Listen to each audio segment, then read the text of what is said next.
Disciplina y Salud es un programa que comparte y difunde gran variedad de herramientas con el propósito de fomentar un estilo de vida saludable, tanto como física, mental, espiritual y social en la vida del ser humano.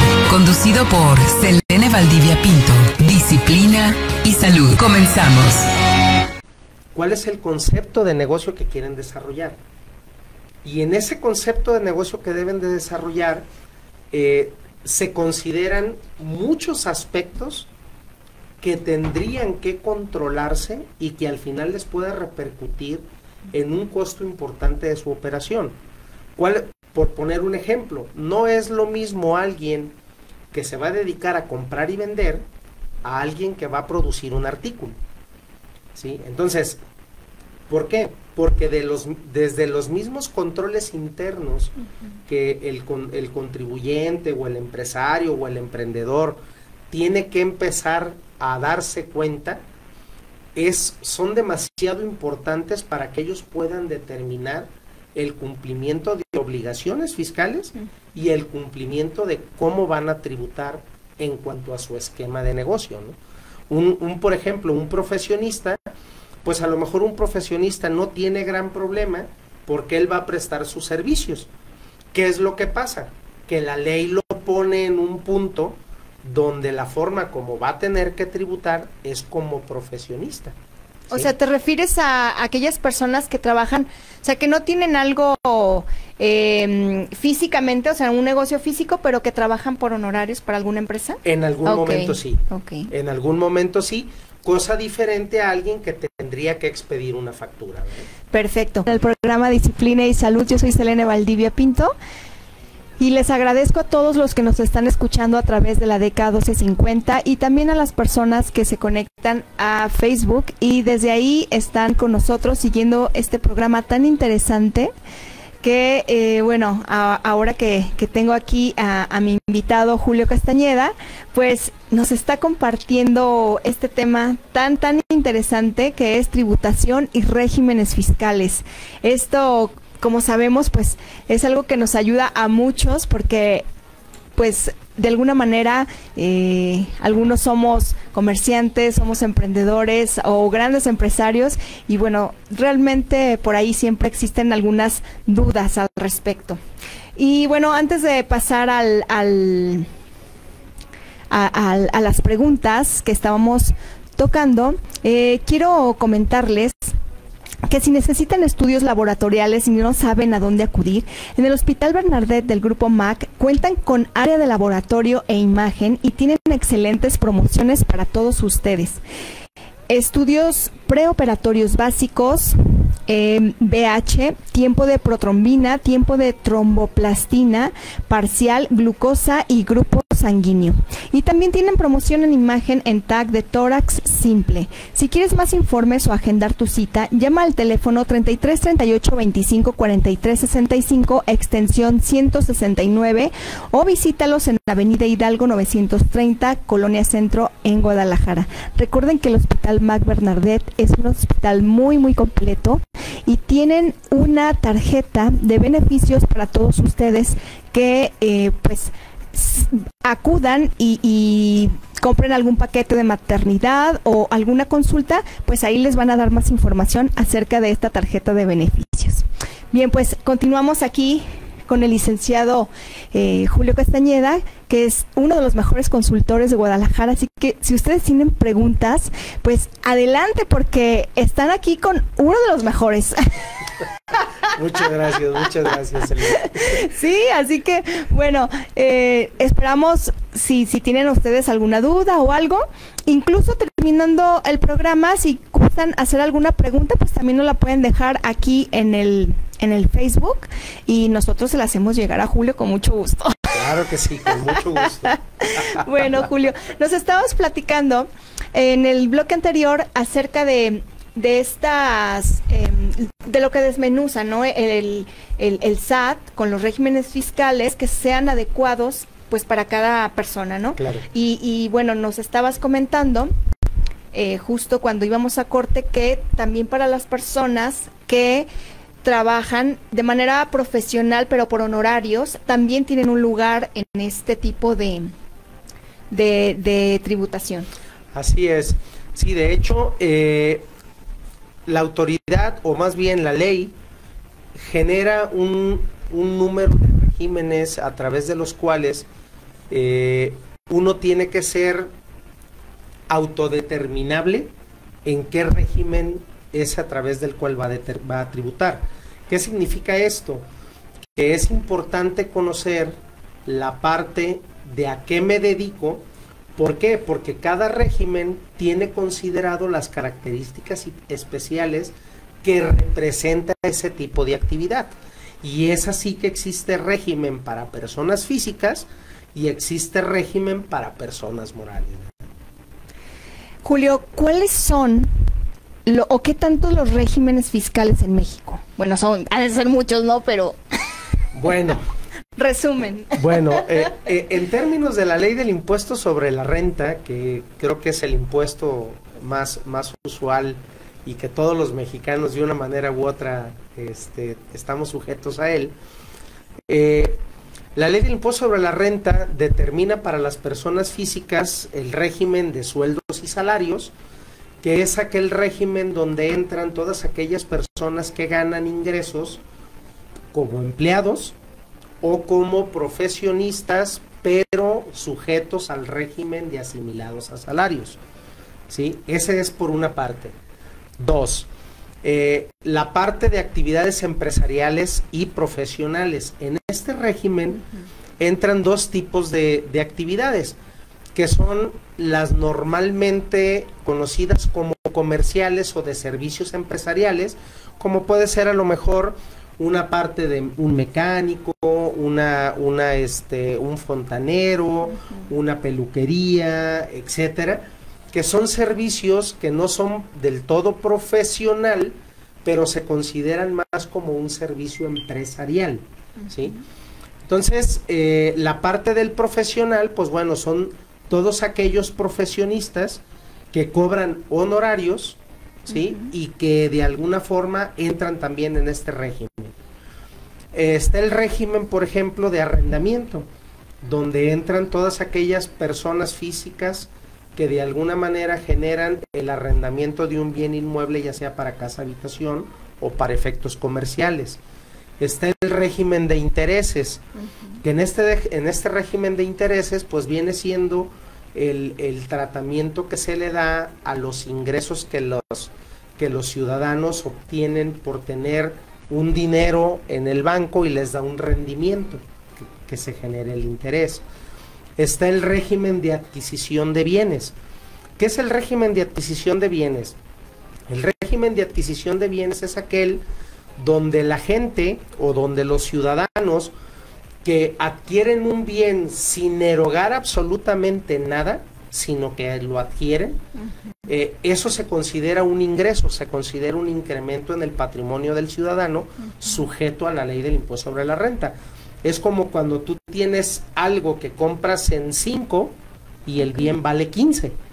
Tú estás obteniendo 10 pesos de ganancia, ¿sí? Por el simple hecho de haberlo comprado en 5, cuando el bien es un bien que vale 10, ¿sí? O que vale 15. Entonces, tú ya obtienes un ingreso por adquirir un bien, ¿sí?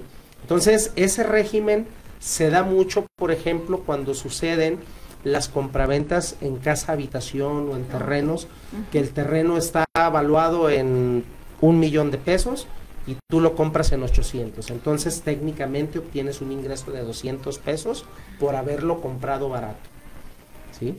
Así. No puede. Y hay otro que se llama por enajenación de bienes. Y la enajenación de bienes es precisamente cuando vendes lo que son, lo más común, tus bienes inmuebles, o cuando, por ejemplo, enajenas algo que pueden ser acciones o partes sociales cuando tú tienes una inversión en una sociedad. Entonces, la misma ley te va desglosando actividades que consideran o que se consideran ya con el tipo de ingreso, con el tipo de deducciones que son adecuadas para esta. Es decir, el legislador procuró tener muy claro qué es el ingreso y de ese ingreso qué es lo que el ciudadano puede disminuir para no pagar tantos impuestos, ¿no? Adecuado a cada régimen. Y en el caso de las personas morales, pues bueno, también la ley hace la consideración del tipo de personas morales. No, ¿por qué? Porque existe diferentes tipos de personas morales. No es lo mismo una persona moral que nace de una ley general de sociedades mercantiles a una persona moral o jurídica que nace del Código Civil de cada uno de los estados o del Código Civil Federal. No es lo mismo una persona moral que nace de la ley del mercado de valores a una persona moral que nace de la ley agraria, como pueden ser las sociedades de producción rural, que son las más conocidas, ¿no? Entonces, hay diferentes regímenes. Claro. Bueno, este tema es muy profundo, tiene muchas vertientes, está muy interesante. Gracias por continuar con nosotros aquí en Disciplina y Salud. Yo soy Selene Valdivia y estoy muy agradecida por este tema que estamos tocando aquí con Julio Castañeda, que realmente es lo que estamos platicando. De una cosa se abren universos de información. Así que bueno, es bien importante, de veras, si ustedes tienen alguna pregunta, con todo gusto aquí Julio está para responderla. Incluso cuando termine el programa, si ustedes quieren dejar algún comentario para los que vean el programa en diferido, pues adelante, ustedes lo pueden hacer. Bien, pues les recuerdo los teléfonos aquí en cabina, es el 33 36 47 83 83 y 33 36 47 74 81 para que ustedes se comuniquen con nosotros. Tenemos aquí a Norma Angélica Ramírez, un comentario en Facebook: interesante tema, saludos cordiales. Muchísimas gracias, Angélica, por estar siguiendo el programa. Y bueno, pues nosotros tenemos muchas cosas que platicar, es más, el tiempo no alcanza.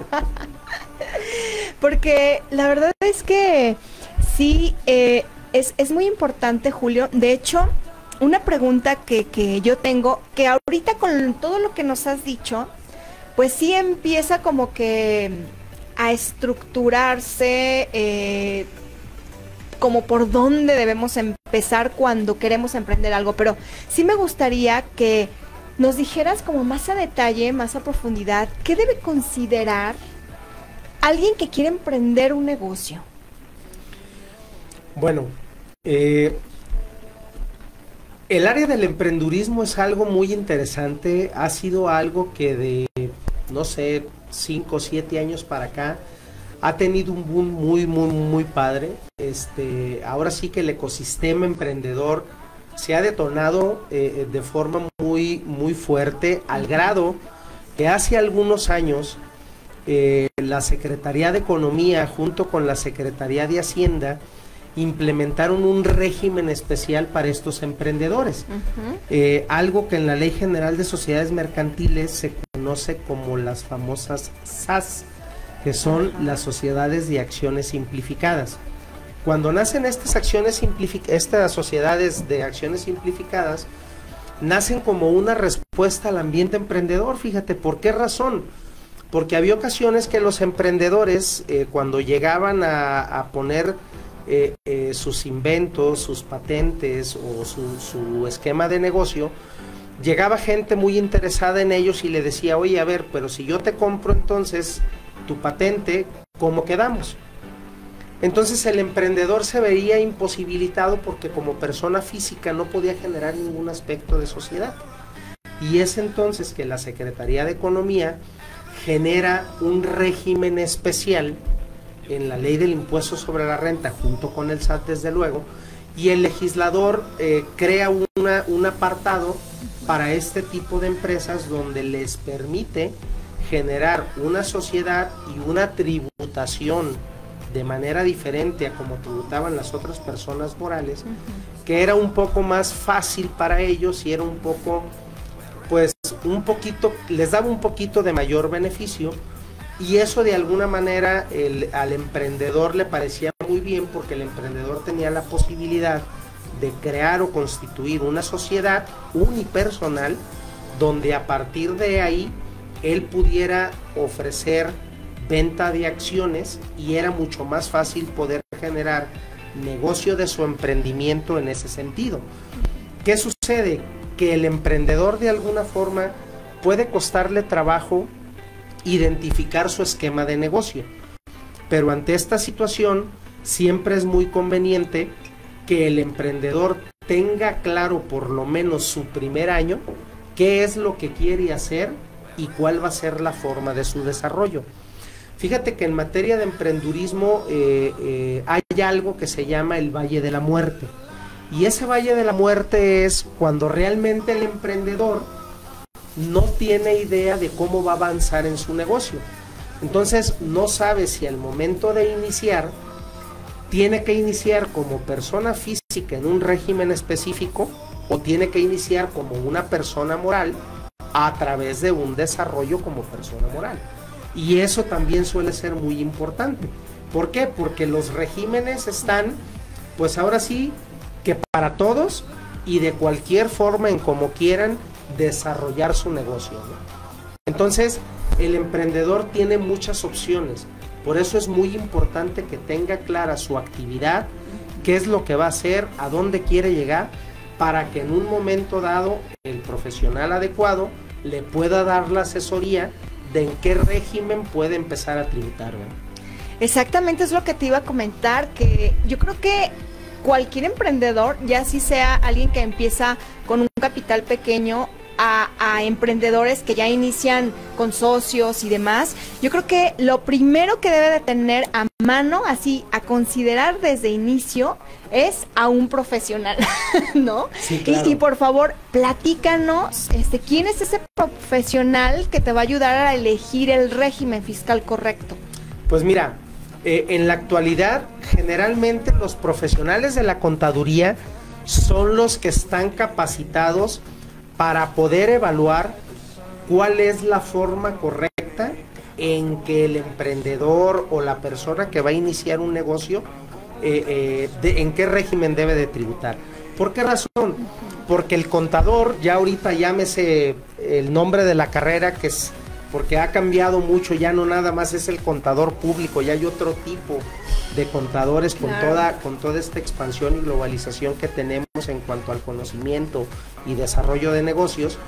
Pero generalmente el profesional de la contaduría pública es el que tiene la capacidad de entender cómo va a funcionar tu negocio y en base a eso poder determinar cuál es el régimen más adecuado para que pagues lo correcto, es decir, que tributes de forma correcta de acuerdo al ingreso o al tipo de ingreso que vas a tener, ¿verdad? Claro. ¿Por qué? Porque la contribución obliga a todos aquellos que perciben un ingreso. Entonces, el profesional de la contaduría es el que de alguna forma conoce el aspecto financiero del negocio y el aspecto de tributación de un negocio. Claro, esto es importantísimo a considerar. Como dije, debe ser lo primero. Así es. ¿Verdad? Sí. Porque fíjate, tan solo lo que nos estás diciendo es saber, o sea, el emprendedor saber por dónde te vas a ir y a dónde quieres llegar, ¿no? Sí, porque a veces el mismo régimen puede ser tu limitante para cumplir algo que tú quieres hacer. Wow. O puede ser la puerta que te va a permitir Claro. pasar al siguiente nivel. Claro, y dejar estas creencias o mitos o miedos, no sé, Julio, que muchas personas tienen, que dicen, ay no, o sea, el gobierno nada más abre negocio y me quita, ¿no? Ajá. O sea, yo creo que quitarnos este mito, esta creencia que muchos tienen, y que la verdad, como dijiste, es bueno conocer y que alguien te asesore para que precisamente lo que acabas de comentar, no haya un régimen que te limite a conseguir lo que quieres. O sea, que se adecue a ti y entonces te abrirá puertas.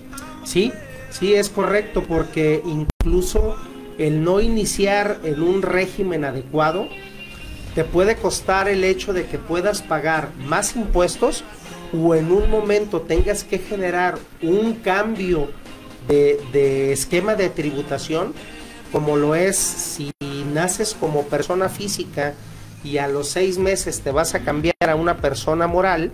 Pues bueno, eso te va a repercutir en costos desde la Constitución hasta generar el cambio de tus bienes como persona física a persona moral, ¿no? Entonces, es muy importante asesorarse.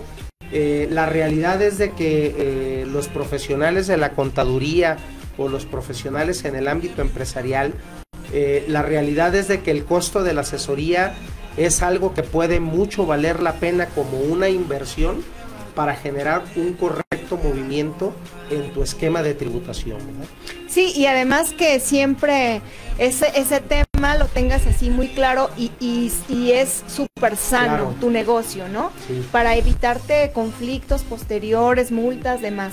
Oye, Julio, aquí tengo otra pregunta que también me parece importante, porque también igual escuchando a las personas y leyendo un poco sobre este tema, ¿es posible que el SAT te cambie de régimen sin que te des cuenta?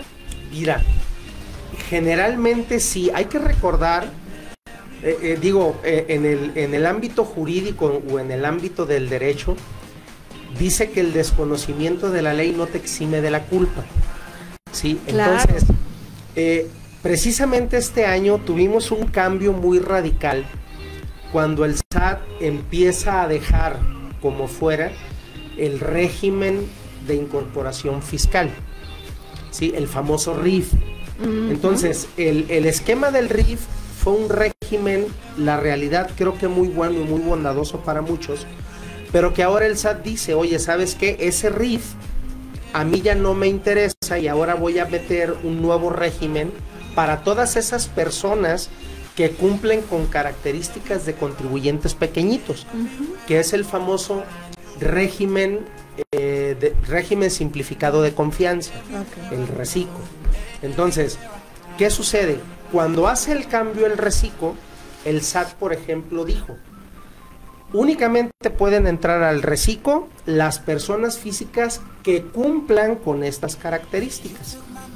Y había ocasiones que esas características no eran las mismas que traían los del RIF.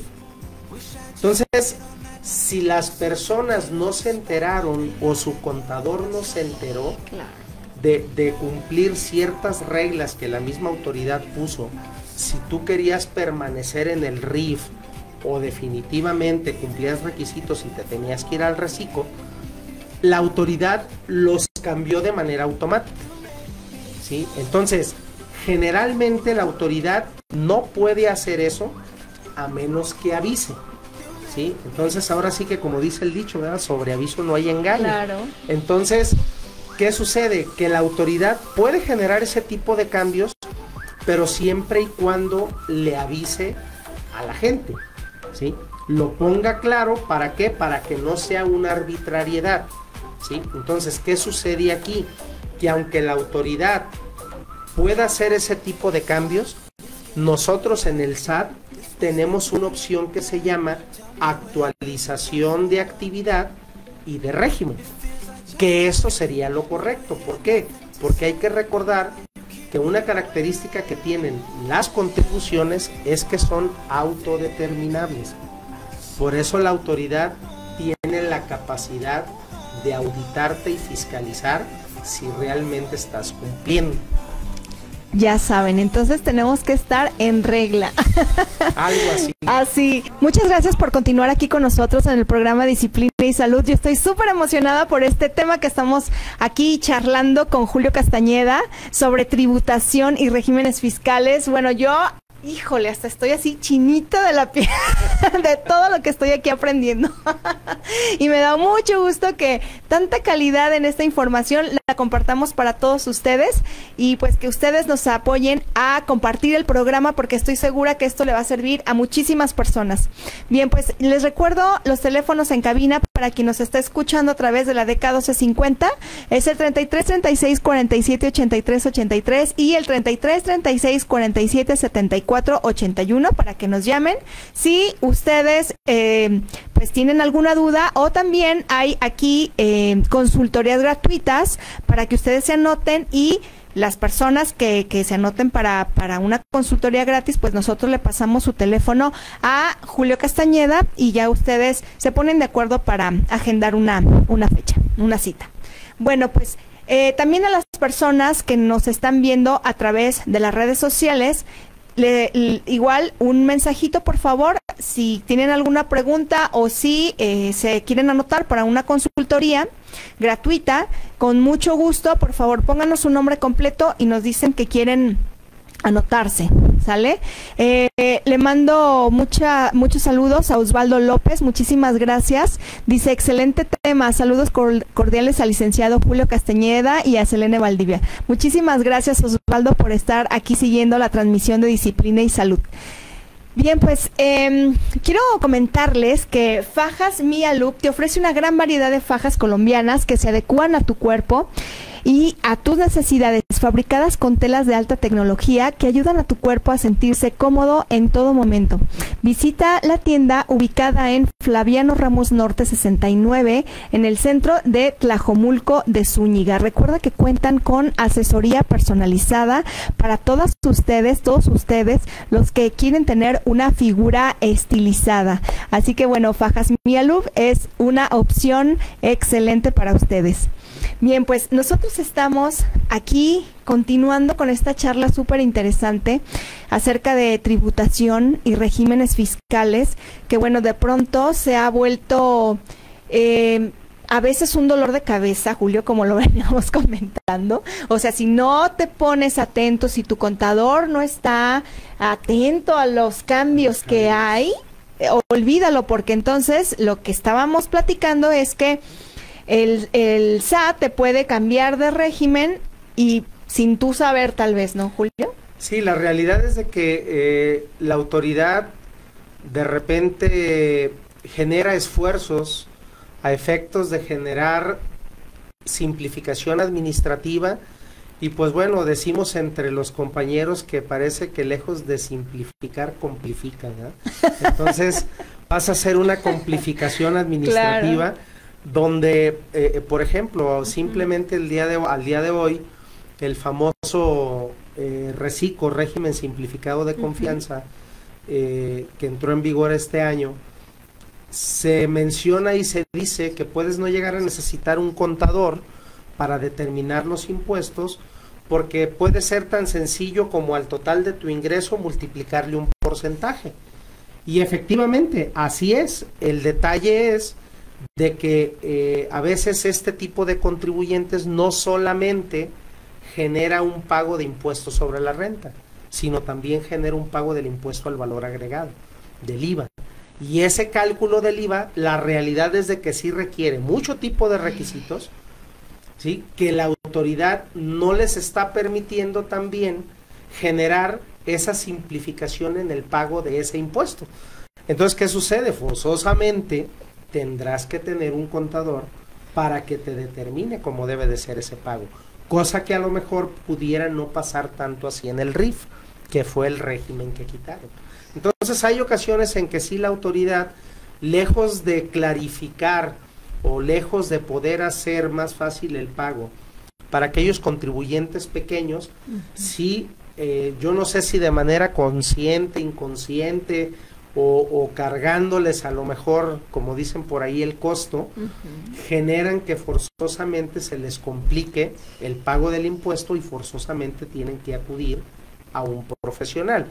¿Qué es lo que pasa? Que a veces los contribuyentes no se dan cuenta hasta que llega la autoridad y les dice, oye, ¿qué crees? Fíjate que tú estás tributando en este régimen y no me has presentado estas obligaciones. Y entonces ahora ya tienes recargos, ya tienes actualizaciones y ahí te va una multa, ¿verdad? Porque lo estás presentando cuando yo me di cuenta que te faltaba presentarlo. Claro. Entonces, ahí es donde se complica el asunto, ¿verdad? Claro, y además, Julio, como tú dijiste, o sea, en un momento tú tienes, tu empresa o tu negocio va caminando poco a poco y a lo mejor ahorita entras en cierto régimen, pero debes de darte cuenta que en el transcurso del tiempo tu empresa pues va creciendo, ¿no? Así Entonces deben de estar tanto tú como el contador muy atentos a este, yo creo que ya sería como transición, ¿no? Sí. Desde lo que empezaste hasta ahora el crecimiento que has tenido. Bueno, definitivamente sabes que, pues, tal vez ya debes de participar ahora sí en otro régimen, ¿no? Y Sí. estar atento. Sí, y fíjate que también hay ocasiones en que desconocemos que tenemos que acomodarnos en un régimen. ¿Por qué razón? Mira, simple y sencillamente, la ley obliga a todo aquel que tiene un ingreso a declararlo. ¿De qué forma? De la forma en como más se adecue a tu esquema de régimen que te corresponde, ¿no? Pero, por ejemplo, hay ocasiones en que hay gente que es trabajador y percibe su salario sin ningún problema, pero muy seguramente dice, oye, ¿sabes qué? No me alcanza la lana como trabajador, pero como no trabajo los sábados, pues a lo mejor viernes y sábado vendo tacos. Y el hecho de vender tacos le representa que tiene que darse de alta en un régimen Claro. por el ingreso de la comercialización de comida. Entonces, hay ocasiones en que uno mismo es sujeto de varios regímenes. Ejemplo, el asalariado puede a lo mejor invertir en una empresa y va a tener un régimen de socio y accionista, ¿sí? El asalariado puede poner un negocio que lo va a manejar su hijo o su esposa. Entonces, a lo mejor tiene que darse de alta como actividad empresarial, personas físicas. El mismo asalariado puede dar una asesoría profesional, ¿sí?, fuera de su horario de trabajo, y puede dar recibo de honorarios. Entonces va a tener sueldos y salarios y recibo de honorarios. Claro. Entonces, hay una gran opción de regímenes donde puedes convivir con varios regímenes o puedes tener una actividad en una persona moral como socio y accionista, y tú como persona física puedes decir que tienes ingresos por 3 o 4 conceptos. Okay. Entonces, pero cada régimen tiene su forma de determinar sobre qué vas a calcular el impuesto. Ahí es donde entra la parte proporcional y equitativa del pago de las contribuciones, ¿verdad? Oye, Julio, si yo tengo más, o debo de estar en más de un régimen, ¿eso me genera más gasto? O sea, más pago de impuesto, o sea, Bueno, ¿es más caro? No es que sea más caro el pago del impuesto. Lo que pasa es que durante cada mes tú obtienes ingresos por 4 aspectos. Claro. Pero en tu declaración anual puedes llegar a juntar todos los ingresos que tuviste por todos los conceptos. Y aquí es donde viene el problema. Vamos a suponer que en un régimen tú ganas 10 pesos, en otro régimen ganas 10 pesos, en otro ganas 11 pesos y en otro ganas 100. Entonces, el régimen de 10 y de 11 muy seguramente te va a hacer pagar impuestos de una tasa de un 5% o de un 10%. Ok. ¿Sí? Pero ¿qué sucede el de 100? El de 100, como es un ingreso máximo, te va a llevar a una tasa del 35%. Las personas físicas pagan impuestos conforme a una tarifa, y esa tarifa puede ir del 0 al 35%. Entonces, si tú en tu declaración anual juntas todo, esos 100 pesos que te cobraron el 35%, muy seguramente tienen que jalar los otros ingresos. Pero de los otros ingresos que pagaste solamente el 5%, pues al unirse con el del 35%, esos ingresos les va a hacer falta pagar un 30% más. Y en tu declaración anual te va a hacer falta el pago de este impuesto. ¿Sí? Cuando tienes un régimen, un solo régimen, Ajá. muy seguramente no tendrás problemas en tu declaración anual. Ok. Porque siempre estuviste pagando conforme al ingreso estándar que tuviste cada mes. Ujú. ¿Sí? Un trabajador, por ejemplo, no está obligado a presentar una declaración anual porque como siempre gana lo mismo y el patrón le retiene el impuesto, pues técnicamente el patrón le hace un ajuste en diciembre y no sale a pagar ninguna diferencia, porque siempre obtuvo el mismo ingreso y el patrón se encargó de hacer esto. Ok. Pero ¿qué sucede si yo, trabajador, resulta ser que tengo una casa de Infonavit? Si tengo una casa de Infonavit, en mi declaración anual puedo hacer deducible los intereses y me saldría un saldo a favor. Entonces, ahí sí tengo que cambiar y tengo que recalcular mi impuesto, ¿verdad? Bueno, pues definitivamente tenemos que hacer una segunda parte. Claro, con mucho gusto. Muchísimas gracias, Julio, por haber estado con nosotros. El tiempo se nos ha terminado, pero la verdad me queda mucha satisfacción porque hayas estado aquí y nos hayas compartido esta información tan valiosa. Un placer y con mucho gusto, cuando se les ofrezca, estamos a sus órdenes. Muchísimas gracias. Gracias. Bueno, pues me despido de todos ustedes. Yo soy Selene Valdivia. Estamos en Disciplina y Salud. Los esperamos para el próximo lunes. Gracias por acompañarnos. Selene Valdivia Pinto te espera el próximo lunes a la misma hora en DECA 1250. Recuerda que una salud integral es lo más importante en el ser humano. Disciplina y salud. Hasta el próximo programa.